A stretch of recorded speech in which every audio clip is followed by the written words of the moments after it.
Welcome to 95 news. ప్రతిక్షణం ప్రజాక్షేమం కోసం బులెటిన్ల ముందుగా హెడ్లైన్స్ చూద్దాం. దొరల ప్రభుత్వం వద్దు, ప్రజల ప్రభుత్వం తెచ్చుకుందామన్న సీఎల్పీ నేత భట్టి విక్రమార్క. ప్రజల ఆకాంక్షలను నెరవేర్చకుండా బీఆర్ఎస్ ప్రభుత్వం దగా చేసిందని విమర్శ.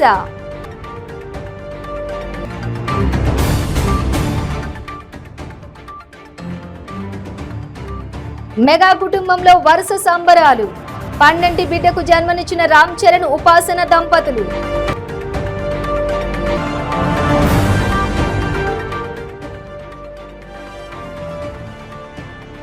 మహబూబాబాద్ జిల్లాలో ఓ ఎంఆర్ఓపై గిరిజనుల దాడి, తీవ్ర గాయాలు, ఆసుపత్రికి తరలింపు.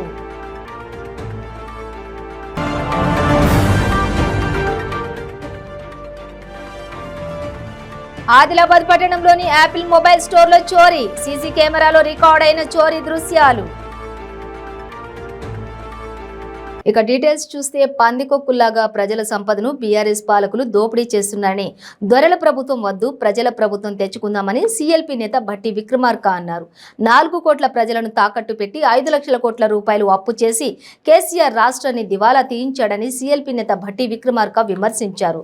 ధనిక రాష్ట్రం, మిగులు బడ్జెట్ ఉన్న తెలంగాణ రాష్ట్రంలో ప్రజల ఆకాంక్షలను నెరవేర్చకుండా బీఆర్ఎస్ ప్రభుత్వం దగా చేసిందని అన్నారు.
మెగా కుటుంబంలో వరుస సంబరాలు జరుగుతున్నాయి. రీసెంట్ గా వరుణ్ తేజ్, లావణ్య త్రిపాఠిల ఎంగేజ్మెంట్ జరిగింది. తాజాగా మెగాస్టార్ నట వారసుడు రామ్ చరణ్ ఉపాసన దంపతులు 12 బిడ్డకు జన్మనిచ్చారు. ఈ విషయాన్ని చిరంజీవి అధికారికంగా ప్రకటించారు. తెలుగు ఇండస్ట్రీలో తనకంటూ ప్రత్యేకతను సంపాదించుకున్న రామ్ చరణ్ భార్య ఆడ శిశువుకు జన్మనిచ్చింది. తనకు మనవరాలు పుట్టడంతో మెగాస్టార్ చిరంజీవి సంతోషంలో మునిగి తేలుతున్నారు. ఆసుపత్రికి వచ్చి మనవరాలిని చూసుకున్న చిరంజీవి మళ్లీ చిన్నారిని చూసుకునేందుకు వచ్చాను. ఈ సందర్భంగా అపోలో ఆసుపత్రి వద్ద ఉన్న మీడియా ప్రతినిధులు ఆయనకు పలు ప్రశ్నలు వేశారు. అమ్మాయి పుట్టిందని ఆంజనేయ స్వామి తాము నమ్ముకున్నామని, ఆయనకు ప్రత్యేకమైన రోజున ఆడబిడ్డ జన్మించడాన్ని తాము అపురూపంగా భావిస్తున్నామని చెప్పారు. Madam silent madam.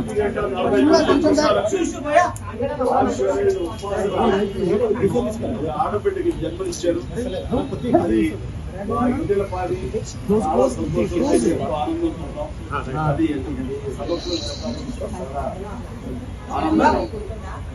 అంటే ఈ ఆడబిడ్డ పుట్టుక మాకు అపురూపం.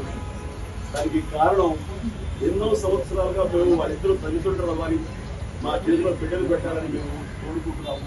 అది 2 ఏళ్ల తర్వాత భగవంతుడు దైవమైన అందరి ఆశీస్సుల వల్ల నెరవేరింది. అప్పుడే ఈ ఆడబిడ్డ జన్మించడం నాకు చాలా అపూర్వమని ఈ సందర్భంగా ఇతర దేశాల నుంచి, ఇతర ప్రాంతాల నుంచి మా బంధువులు, మా స్నేహితులు, మా సన్నిహితులు, మా ఆత్మీయులు, అలాగే మా సంతోషం, తమ సంతోషాలపై మా అభిమానులు ఆయా రకాలుగా వివిధ రూపాల్లో మాకు వారి సంతోషాన్ని తెలియపరచడానికి చాలా చాలా ఆనందంగా ఉంది. ఈ సందర్భంగా ప్రతి ఒక్కరికి మా కుటుంబం ఉన్న అందరి తరఫున నా సంతోషాన్ని, నా ధన్యవాదాన్ని చాలా సంతోషంగా ఉంది. మీరందరూ ఇంత సంతోషం, మీకు మాకు ధన్యవాదాలు. మహబూబాబాద్ జిల్లాలో ఓ ఎంఆర్ఓపై గిరిజనులు దాడి చేశారు. ఓవైపు వాళ్ళు దాడి చేస్తుండగానే ఎంఆర్ఓ పోలీసులకు ఫోన్ చేసి విషయం చెప్పారు. హుటాహుటిన రంగంలోకి దిగిన పోలీసులు ఆ ఎంఆర్ఓను కాపాడారు. పోలీసులు వస్తున్నట్లు గమనించిన గిరిజనులు వెంటనే అక్కడి నుంచి పరారయ్యారు. అయితే గాయాల పాలైన తహసీల్దార్ ప్రస్తుతం ఆసుపత్రిలో చికిత్స పొందుతున్నారు. అయితే తహసీల్దార్ పై గిరిజనులు దాడి చేస్తుండగా అక్కడే ఉన్న పలువురు వీడియో తీశారు. దాన్ని నెట్టిట పోస్ట్ చేయగా స్థానికంగా వైరల్ గా మారింది. ఈ వీడియోను ఆధారంగా తీసుకునే ఎంఆర్ఓ పై దాడి చేసిన వారిని పట్టుకునే పనిలో పడ్డారు పోలీసులు.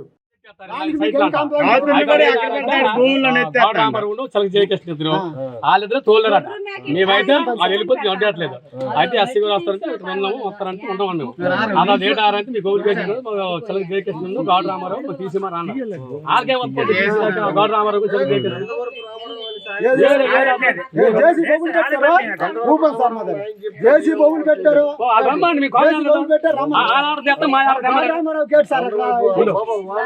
తెమ్మంటే మా ఆర్డర్ తెస్తాం. మీకు వాళ్ళ ఆర్డర్ తెమ్మంటే మా ఆర్డర్ తెస్తాం. కోర్టు ఉండరా మనం 2 సార్లు అడిగాం సార్. సీఏ గారు అన్నారు వాళ్ళు తీస్తే మీకు హ్యాండ్ ఓవర్ చేస్తామనండి. మీ ప్యాంట్ అన్నారండి. మేము షర్ట్ ఇచ్చాము సార్ సార్కి.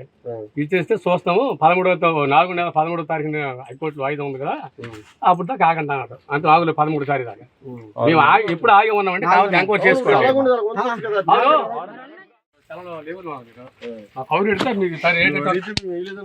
ఇప్పుడు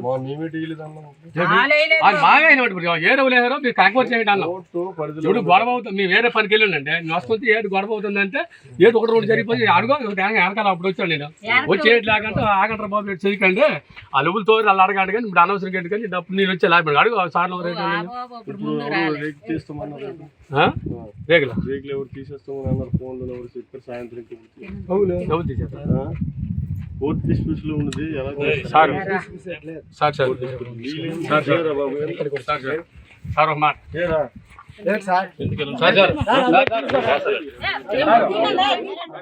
ఆదిలాబాద్ పట్టణంలోని సినిమా రోడ్డు వద్ద గల యాపిల్ మొబైల్ స్టోర్లో చోరీ జరిగింది. చోరీ దృశ్యాలు సీసీ కెమెరాలో రికార్డ్ అయ్యాయి. సెల్ ఫోన్ దుకాణంలో 3 బాలలు చోరీ చేసినట్టుగా తెలుస్తోంది. రాత్రి 12:30 ప్రాంతంలో మొబైల్ దుకాణంలోని పైకప్పు రేకులను తొలగించి లోనికి చొరబడి విలువైన సెల్ ఫోన్లు చోరీ చేసినట్లు సీసీ ఫుటేజ్ ఆధారంగా తెలుస్తోంది. ఇదే మొబైల్ దుకాణంలో గతంలో కూడా ఇదే విధంగా చోరీ జరిగింది. కేసు నమోదు చేసుకున్న పోలీసులు దర్యాప్తు చేపట్టారు.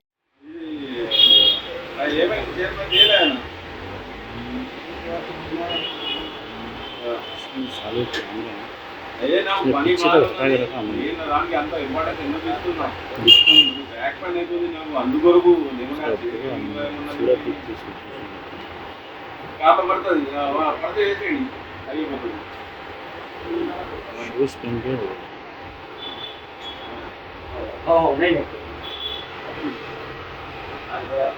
నమస్తే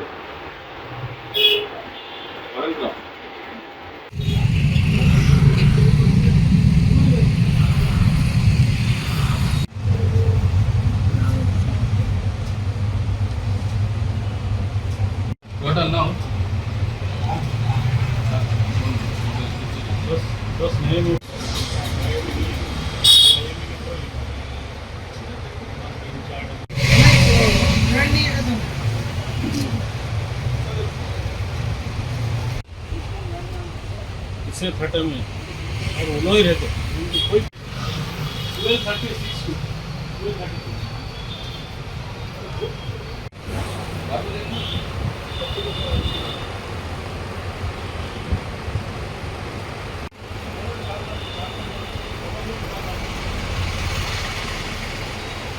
యాపిల్ మొబైల్లో నిన్న రాత్రి 12:30కు షాప్లో దొంగతనం జరిగింది. ఇది రెండోసారి దొంగతనం జరిగింది. ఇంతకు ముందు కూడా దొంగతనం జరిగితే మేమే పోలీసు వాళ్ళను పట్టి ఇచ్చినాము. ఇంతకు ముందు 1,00,000 దొంగతనం అయింది. ఇప్పుడు 2 లక్షల వరకు దొంగతనం అయింది. ఎటువంటి ఆధారాలు ఇంకా పట్టుకోలేదు దొంగలకు. ఇది రెండోసారి పట్టణ మధ్యలో నడిబొడ్డులో ఉన్న షాప్కి దొంగతనం జరిగితే ప్రజలకు ఎట్లా సురక్షితంగా ఉంటుంది. దీని గురించి 100కు ఫోన్ చేసి కంప్లైంట్ ఇవ్వడం జరిగింది. ఇంకా మన ఆదిలాబాద్ 1 టౌన్కి కూడా పిటిషన్ ఇవ్వడం జరిగింది. రాష్ట్ర అవతరణ దశాబ్ది వేడుకల్లో భాగంగా తెలంగాణ మంచినీళ్ల పండుగ సందర్భంగా రాష్ట్ర పంచాయతీరాజ్ గ్రామీణాభివృద్ధి గ్రామీణ మంచినీటి సరఫరా శాఖల మంత్రి ఎర్రబెల్లి దయాకర్ రావు, రాష్ట్ర రోడ్లు భవనాల శాఖ మంత్రి వేముల ప్రశాంత్ రెడ్డి, హోంమంత్రి మహమూద్ అలీ, పశుసంవర్ధక శాఖ మంత్రి తలసాని శ్రీనివాస్ యాదవ్, కార్మిక శాఖ మంత్రి మల్లారెడ్డి, ఎమ్మెల్యే ముత్తిరెడ్డి యాదగిరిరెడ్డి, జలవనరుల అభివృద్ధి సంస్థ chairman V Prakash, mission Bhagiratha chairman Smita Sabharwal, జలమండలి దానా కిషోర్ పలువురు అధికారులతో కలిసి జ్యోతి ప్రజ్వలన చేసి కార్యక్రమాన్ని ప్రారంభించారు. తాగునీటి రంగంలో సాధించిన విజయాలపై రూపొందించిన బుక్లెట్ ను మంత్రులు ఆవిష్కరించారు. అనంతరం మంత్రులు మాట్లాడారు. తెలంగాణలోని ప్రతి ఒక్కరికి స్వచ్ఛమైన, సురక్షితమైన, శుద్ధి చేసిన నదీ జలాలను తాగడానికి అందించడమే మిషన్ భగీరథ లక్ష్యమని అన్నారు. అది కూడా మా గన్పూర్లో ఒక డిగ్రీ కాలేజ్ కావాలని ఆయన పట్టుబడితే ఆ గన్పూర్లో కూడా డిగ్రీ కాలేజ్ రెసిడెన్స్ స్కూల్ కూడా మంజూరు చేయడం జరిగింది. ఇట్లా మన పేద వాళ్ళ కోసం బీసీలకు కానీ, ఎస్సీలకు కానీ, ఎస్టీలకు కానీ, మహిళలకు కానీ బాగా ప్రాధాన్యత ఇచ్చి కేసీఆర్ గారు స్కూల్స్ కాలేజీలు పెడుతున్నారు. మన ఊరు మన బడిన మీకు తెలిసి ఉండాలి. స్కూల్స్ అన్ని మూతపడుతున్నాయి. గవర్నమెంట్ స్కూల్ చదవాలంటే ఆడ స్కూల్ బిల్డింగ్స్ అక్కడ లేవు, ఆడ వసతులు లేవు. దానికంటే ప్రైవేట్ స్కూల్ అనే చదివిద్దామని చాలా మంది అప్పులు చేసి చదివిస్తున్నారు. కానీ కేసీఆర్ గారి ముఖ్య ఉద్దేశంతో గవర్నమెంట్ స్కూళ్ళను బాగు చేస్తున్నారు. 10,000 కోట్లు ఖర్చు పెట్టి ప్రైవేట్ స్కూళ్ళను మించి గవర్నమెంట్ స్కూల్ చేస్తున్నాం. కానీ ఈ రోజు వెంకటరెడ్డి గారు ఈ చిన్న ఊరుకు 30 లక్షలు ఖర్చు పెట్టి చేసినందుకు వారి కుటుంబం బాగుండాలి. 30 లక్షలు పెడతారు. ఎవరన్నా చిన్న కుటుంబమే కష్టపడి పైకి వచ్చారు. ఒక టీచర్ కొడుకు సుప్రీంకోర్టు న్యాయవాదిగా, అదేదో లంచాలు తీసుకునేది కాదు, పోరాటం చేసేది. ఆయన పెద్ద శ్రీమంతుడు గారు. నాకు చిన్నప్పటి నుంచి కూడా ఎరికాయన. చిన్నప్పటి నుంచి కూడా దాదాపు నాకు 40 ఏళ్ళ నుంచి పరిచయం ఆయన. మరి ఈ మధ్యలో కౌపల్లే, సుప్రీంకోర్టు వెనుక నాకు కౌపల్లే. కానీ ఆయన ఈ ఊరి మీద నేను అదే అన్నా, ఎంత పెడుతున్నా 30 లక్షలు పెట్టామని నేనేమి. ఈ ఊరుకు రుణం తీసుకోవాలి, మా నాయన ఇలా తిరిగిండు, ఇలా ఇదో భూమి కొన్నాడు, మరి ఇక్కడ అనే ఉద్దేశంతో పుట్టిన ఊరు కాకుండా ఆ కుటుంబాన్ని ఒప్పించి లక్ష్మి గారు కానీ, ఆయన కానీ, కొడుకు కానీ, ఆయన బంధువులు కానీ ఈ ఊళ్ళో 30 లక్షలు పెట్టి ఇంత మంచి బిల్డింగ్ కట్టించిన కుటుంబానికి గట్టిగా చప్పట్లు కొట్టారు. ధనవంతులు ఉంటారు, సేవ చేస్తారా? బలవంతంగా చెప్తారు కొంతమంది. నేను ఒక్కటే మీకు చెప్తా ఉదాహరణ, జ్ఞాపకం ఉంచుకోండి. ప్రతి ఒక్కరు సేవాభావం అవసరం, భక్తి భావం అవసరం. నేను దేనికి నమ్ముకుంటే దానికి చెయ్యి. చర్చికి పోతావా, లేకపోతే మనం మసీదుకి పోతావా, గుడికి పోతావా, ఏదున్నా మనస్ఫూర్తిగా చేయాలి. దానం చేసేది కూడా తృప్తిగా చేయాలి. అప్పుడప్పుడు అనిపిస్తుంది మనకు, నేను ఇంత దానం చేస్తా, ఇంత దేవుని భక్తిస్తా, నన్ను ఎందుకు ఇంత కష్టాలు పెడతాడు అనేది బాధ ఉంటుంది. పాపాలు చేసినప్పుడు కాళ్ళలో తిరుగుతూ ఉంటాడు, బిల్డింగ్ కడతా ఉంటాడు కళం గారు. అరే వాడు ఇంత పాపం చేస్తాడు, రూపాయి దానం చేయడు, వాడు బిల్డింగ్ కడతా అంటాడు అని బాధ అనిపిస్తుంది. కానీ పాపం చేసినోడు వాడు ఒక్కడే సుఖపడతాడు, వాడి పిల్లలు కోసపడతాడు. పుణ్యం చేసిన వాళ్ళు మనం కోసపడతాం, పిల్లలు. అల్లూరి సీతారామరాజు జిల్లా అరకులో బీజేపీ పార్టీ మహాజన సంపర్క్ అభియాన్ బహిరంగ సభను నిర్వహించింది. ఈ సభలో ముఖ్య అతిథిగా జాతీయ ప్రధాన కార్యదర్శి పురంధేశ్వరి, మాజీ ఎంపీ కొత్తపల్లి గీత పాల్గొన్నారు. రాష్ట్రంలోని అనేక పథకాలకు ప్రతి పైసా కేంద్రం నుంచి వస్తోందని, గిరిజన ప్రాంతంలోని అతి ప్రాముఖ్యమైన కాఫీ మిరియాల అభివృద్ధి పనులకు కేంద్రంలో 300 కోట్లు ఇచ్చిందని చెప్పారు. రాష్ట్రంలో కాంట్రాక్టర్లకు బిల్లులు అందక చాలా మంది ఆత్మహత్యలు చేసుకున్న పరిస్థితి ఉందని అన్నారు. సకాలంలో కాంట్రాక్టులకు బిల్లులు చెల్లించి న్యాయం చేయాలని వారు డిమాండ్ చేశారు. న్యాయం చేసే స్థితిలో రాష్ట్ర ప్రభుత్వం లేదు అంటే ఇది చాలా బాధాకరమైనటువంటి విషయం. మైనింగ్ ముసుగులో ఏ రకమైనటువంటి మాఫియా ఇక్కడ జరుగుతుందో మనందరికీ తెలుసు. ఇక్కడ నిమ్మలపాడు మండలంలో క్యాల్సైట్, దానికి సంబంధించి మనందరికీ తెలుసు ఏ విధంగా అక్కడ అనధికారంగా క్యాల్సైట్ మైనింగ్ జరుగుతుందో. మరి ఎస్టీ కమిషన్ కి ఇప్పుడు రాష్ట్ర తరఫున ఉన్నటువంటి చైర్మన్ ఎవరైతే ఉన్నారో మరి వారు కూడా దీని మీద దృష్టి కేంద్రీకరించవలసినటువంటి ఆవశ్యకత ఉన్నా కూడా దాన్ని పట్టించుకోనటువంటి నేపథ్యం. మరి అక్కడ క్యాల్సైట్ మైనింగ్ జరుగుతున్నటువంటి సందర్భంలో ఏపీఎండిసి తోటి ఏ మేరకైతే ఎంఓయూ జరిగిందో ఆ మేరకు కూడా ఇవాళ అక్కడ ఉన్నటువంటి గిరిజనులకి న్యాయం చేయనటువంటి పరిస్థితి ఇవాళ మన కళ్ళ ముందు ఉన్నది.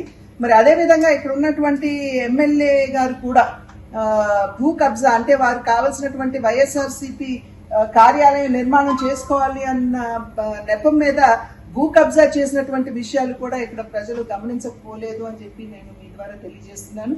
అదేవిధంగా బాక్సైట్ మైనింగ్ కూడా అనధికారికంగా ఏ విధంగా జరుగుతుందో ప్రజలందరికీ తెలియనటువంటి విషయం కాదు. ఒకానొక సందర్భంలో అసలు ఈ భూమిని కాపాడాలని, ఈ వన సంపదను కాపాడాలని, ఇక్కడ ఉన్నటువంటి ట్రైబల్స్ కి న్యాయం చేయాలి అనేటువంటి భావనతోటి ఐటీడీఏ పనిచేస్తున్నటువంటి సందర్భంలో బ్రిటన్లో షార్ట్ బ్రేక్ తీసుకుందాం. ಕೆಂಪು ರುಬಿ, ಮುತ್ಯಂ ಪೆರ್, పగడం కోరల్, పచ్చ యమరాల్, కనకపుష్య రాగం ఎల్లో సఫైర్, వజ్రం డైమండ్, నీలం బ్లూ సఫైర్, గోమేధికం హెసోనైట్, వైఢూర్యం క్యాట్సైట్. రత్నాల్లో మహత్యం ఏమిటి? రత్నం పెడితే తలరాత మారుద్దా? రత్నం మారితే రంగు పడుద్దా? రత్నం మహత్యం త్వరలో మీ 95 న్యూస్ ఛానల్లో. మీ జాతకం బాగాలేదని ఇబ్బంది పడుతున్నారా? మీరు అనుకున్న పనులు జరగడం లేదా? నిత్యం సమస్యలతో సతమతమవుతున్నారా? మరి ఇంకెందుకు ఆలస్యం? మీకు జాతక రత్నాలపై నమ్మకం ఉంటే మీ జాతకం ప్రకారం జ్యోతిష్యుడు చెప్పిన సర్టిఫైడ్ నవరత్నాల కోసం వెంటనే సంప్రదించవలసిన address SK jewellers, Ramnagar, Hyderabad.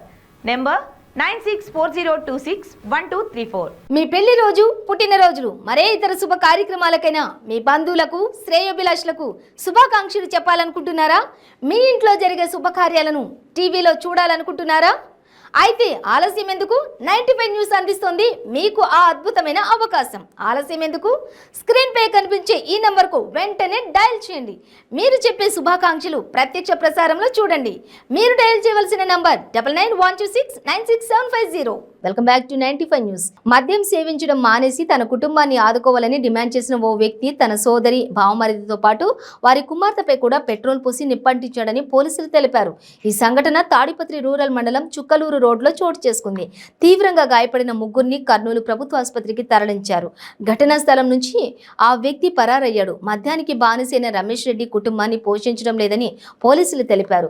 అతని సోదరి సరస్వతి, బావ నల్లపరెడ్డి 2 రోజుల క్రితం అతన్ని తిట్టారు.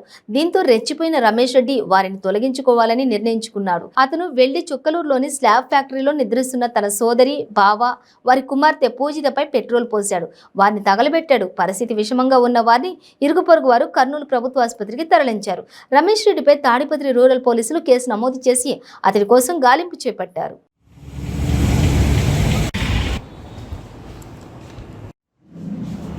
నల్లపరెడ్డి, అతని భార్య కృష్ణవేణి మరియు నైబర్స్, అక్కడ ఉన్నటువంటి చుట్టుపక్కల ఉన్నవాళ్ళు అందరూ కూడా ఆరు బయట మంచాలు వేసుకొని పడుకొని నిద్రిస్తుండగా సుమారు 11:15 ప్రాంతంలో రమేష్ రెడ్డి ఒక చిన్న కట్టెపుల్లకు గుడ్డలు చుట్టుకొని ఒక బాటిల్ పెట్రోల్ తీసుకొని వచ్చి ఈ నల్లపరెడ్డి మరియు అతని భార్య కృష్ణవేణి పైన చల్లి అతను అంటించడం జరిగింది.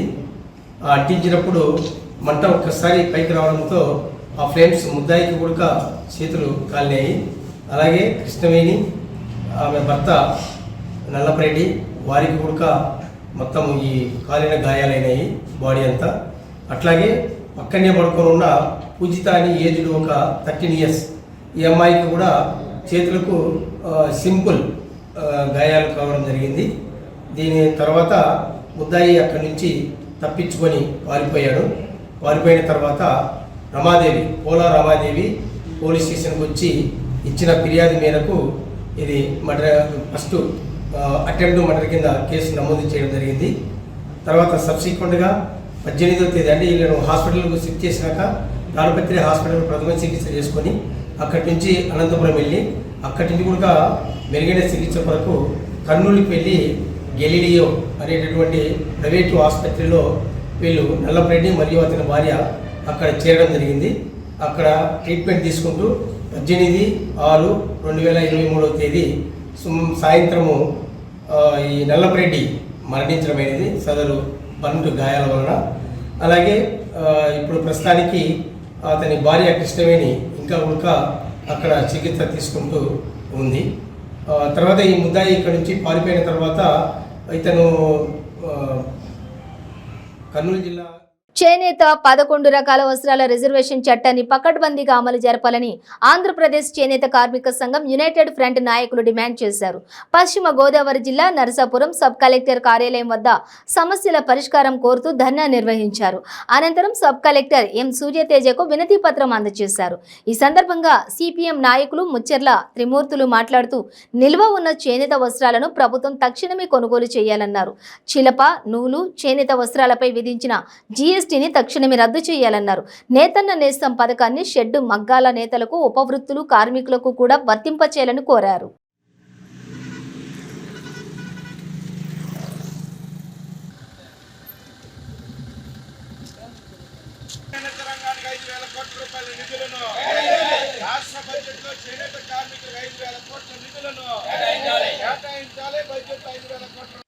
రాష్ట్ర వ్యాప్తంగా చేనేత రంగాన్ని నమ్ముకుని జీవనం చేస్తున్న చేనేత కార్మికుల పరిస్థితి చాలా దారుణంగా ఉంది. ఈరోజు రాష్ట్రంలో చేనేత వస్త్రాలను ఉత్పత్తి చేస్తున్న చేనేత కార్మికులకి ప్రభుత్వం నుండి పూర్తి స్థాయిలో సహాయ సహకారాలు అందట్లేదు. ఈరోజు అందాలంటే రాష్ట్ర బడ్జెట్లో చేనేత రంగానికి 5,000 కోట్లను నిధులు కేటాయించాలని చేనేత కార్మిక సంఘాలుగా మేము డిమాండ్ చేస్తాం. ఇదే కాకుండా ఈరోజు ప్రభుత్వం నేతన్న అస్త్రం పేరుతో ఒక మగ్గం ఉన్న వాళ్ళకి ఈ రోజున ఈ చేనేత సంబంధించి సంక్షేమ పథకాన్ని అందజేస్తారు. కానీ చేనేత రంగంలో అనేక ఉప పనులుగా రంగులు వేసేవాళ్ళు, మగ్గం పడుగు నేసేవాళ్ళు, దారం నూలేవాళ్ళు, అనేక రకాల పనులు ఉన్నాయి. ఏదైతే చేనేత రంగంలో మగ్గం తప్ప అన్ని రకాల పనులు ఉన్నాయో ప్రతి ఒక్కరికి ఈ ఏదైతే చేనేత అస్తం ఉన్నదో ఈ పథకాన్ని వర్తింపు చేయాలి. అలాగే ఈ రోజున చేనేత రంగంలో ఉత్పత్తి చేస్తున్న వస్తువుల్ని మరి ప్రభుత్వమే బాధ్యత తీసుకుని ఈరోజు విశ్వవిద్యాలయాలు కానీ ప్రభుత్వ రంగ సంస్థలు కానీ ఈ వస్త్రాలని అమ్మే విధంగా ప్రభుత్వం బాధ్యత తీసుకుని వాళ్ళకి మార్కెటింగ్ సదుపాయం కల్పించి చేనేత కార్మికులను ఆదుకోవాల్సిన పరిస్థితి ఈరోజు రాష్ట్ర ప్రభుత్వం పైన ఉంది. మరి ఈ రోజున మేము సంక్షేమ పథకాన్ని అమలు చేస్తున్నాము, నవరత్నాలు అమలు చేస్తున్నాము, ఇదే మాకు ఖురాను, ఇదే మాకు భగవద్గీత అనేక మాటలు చెబుతారు. కానీ ఈ రోజున ఈ రాష్ట్రం తిరుపతి జిల్లా గూడూరు పట్టణ పరిధిలోని పోటుపాలెం జంక్షన్ సమీపంలో జరిగిన రోడ్డు ప్రమాదంలో 2 యువకులు గాయపడిన సంఘటన చోటు చేసుకుంది. గూడూరు నేషనల్ హైవే నుంచి పట్టణంలోకి వచ్చే మార్గంలో హోండా షోరూం పక్కన గ్యాస్ పైపుల ఏర్పాటుకు కాంట్రాక్టర్లు రోడ్డు పక్కన గొయ్యి తవ్వి నిర్లక్ష్యంగా వదిలేశారు. గూడూరు పట్టణం ఇందిరానగర్ ప్రాంతానికి చెందిన వంశీకృష్ణ మరియు మోహన్ కృష్ణ అనే 2 యువకులు మోటార్ సైకిల్పై రాత్రి 12 గంటల సమయంలో వ్యక్తిగత పనులపై చిల్లకూరు వెళ్తుండగా ఒక గుర్తు తెలియని వాహనం వారికి వెనుక వస్తుండగా ఆ వాహనానికి దారిచ్చేందుకు మోటార్ సైకిల్ ను రోడ్డుకు దించారు. ఈ క్రమంలో రోడ్డు పక్కనే ఉన్న బురదగుంటలో మోటార్స్ బైక్ తో పాటు మోహన్ కృష్ణ మరియు వంశీకృష్ణలిద్దరూ బురదగుంటలో పడిపోయారు. అయితే గుంటలో నుండి బయటకు వచ్చేందుకు వీలు కాకపోవడంతో రాత్రంతా గుంటలోనే ఉండిపోయారు. ఉదయం స్థానికులు గుర్తించి 108 వాహనం ద్వారా వారిని గూడూరు ప్రభుత్వ ఏరియా ఆసుపత్రికి తరలించగా వారికి మెరుగైన వైద్యం కోసం నెల్లూరుకు తరలించారు. ఈ మేరకు పోలీసులు కేసు నమోదు చేసుకుని దర్యాప్తు చేస్తున్నారు. సంఘటన జరిగిన ప్రాంతంలో రోడ్డు మార్గం లేకపోవడం ప్రమాదానికి గల కారణమని పలువురు వ్యక్తం చేస్తున్నారు.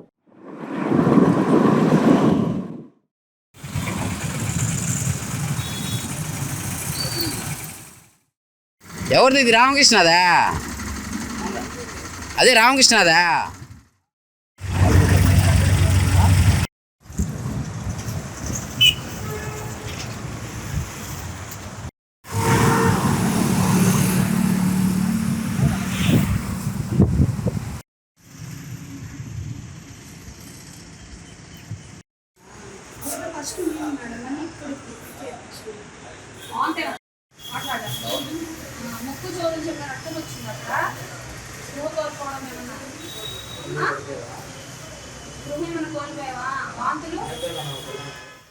బ్రిటన్ ముగించే ముందు హెడ్లైన్స్ మరోసారి.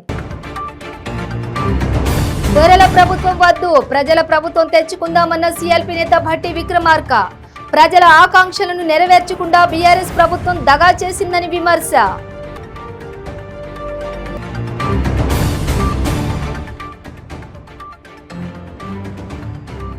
మెగా కుటుంబంలో వరుస సంబరాలు. 12 బిడ్డకు జన్మనిచ్చిన రామ్ చరణ్, ఉపాసన దంపతులు.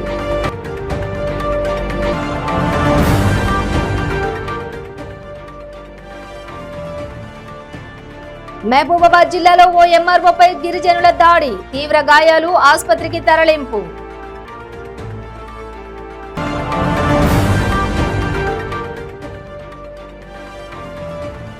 ఆదిలాబాద్ పట్టణంలోని యాపిల్ మొబైల్ స్టోర్లో చోరీ, సీసీ కెమెరాలో రికార్డ్ అయిన చోరీ దృశ్యాలు. ఇవి బులెటిన్ డీటెయిల్స్. చూస్తూనే ఉండండి 95 న్యూస్.